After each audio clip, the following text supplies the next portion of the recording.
What's going on, everybody? HarryBolsax here, and recently I streamed ranked TFT for 18 hours straight. Now, my stream didn't go exactly how I wanted it to. I started off around 100 LP, and I ended the stream 18 hours later at a whopping 150 LP. That wasn't so great, but when I was editing the VODs after, I had realized a couple big mistakes that I was making.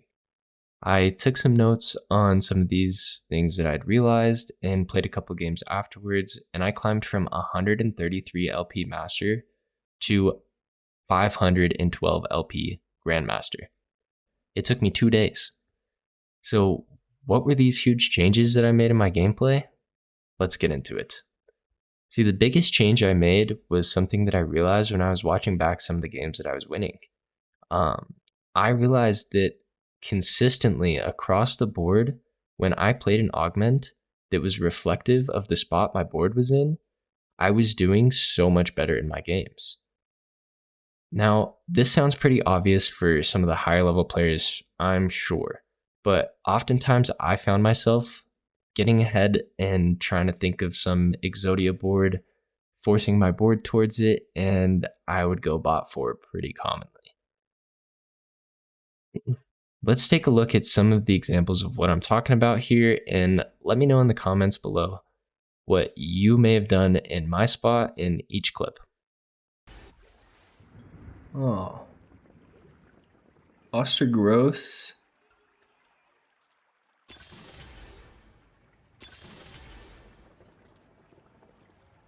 Growth Spurt. Really, I hit, shit.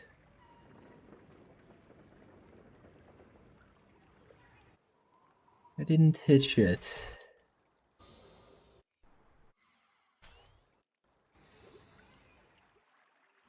Man, I don't even fucking know. Like, I definitely made a mistake pretty early on in my first clip here. I had a Nasus 2 on my board with Galio pair, so as soon as I saw safety first there, I really should have taken it. It would have given me the guaranteed Galio 2 mascot pair, which is super good frontline early game. And then you can always just play the Galio late game with civilian mascots as traits. It fits pretty well in most boards. Instead, I'm looking for a 1-cost hero augment. I'm pretty sure I miss, so I end up taking Core Focus. It ends up not working out too well with my recons. I end up going to quick 8th, whereas I definitely could have played the stronger early game board, saved a lot of HP, and who knows, maybe I find something better to play late game, end up playing for a top 4. If not, I'm definitely probably a top 5. So that's an example of what you shouldn't do if you're trying to play your augments towards your board spot. Let's go ahead and take a look at our next clip, which is going to be an example of a time I played for my board spot well. Bucket, roll. Star Guardian emblem.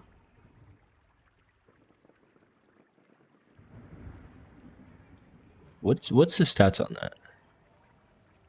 How many Star Guardians do you need? Oh. Stats. Star. Low-key, it's kind of good. Fuck it.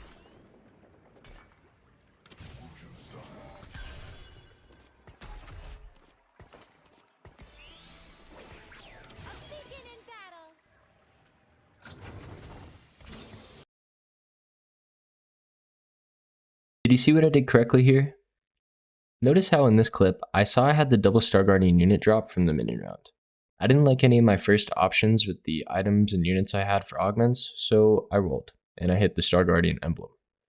Now usually this isn't a very high performing augment with less than average stats, so I was a little hesitant at first to take it. However, from this spot, I was able to use it to win streak the early game with 5-star Guardian, Kaisa, and Nyla, go fast 9, and play for a win. I don't think that this game was a first because I didn't high roll the endgame, but even if I wasn't able to hit 9 Star Guardian, this game was a top 4 from the HP saved alone.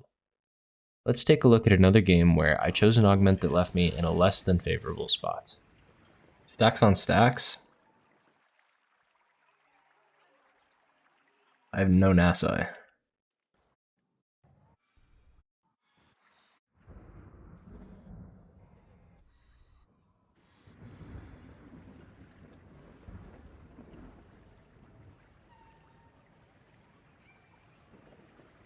Let me check the stats. Looks kind of bad.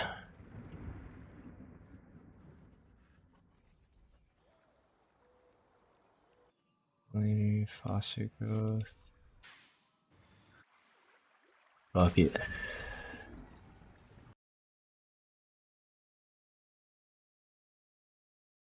The most glaring problem here with taking stacks on stacks was that I had no NASAs, and it made it much worse by not having any slammable items to pick up the NASAs in the orb. So I ended up greeting it and not hitting a Nasus until 2-7, which for an augment like stacks on stacks is pretty horrible. Now, I placed 5th this game, which I'm pretty sure was the highest possible placement because I high rolled my later augments, but it's definitely a bit of a horrible example of how to play for what your board spot is. There was no reason for me to take stacks on stacks this game, and I definitely suffered because of it. Let's take a look at another example of a way to not play towards your board spot. Mirror image, aim assist, chrono break,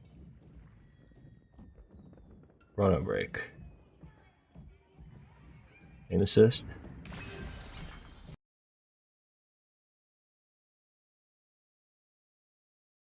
Notice what I did wrong in this clip?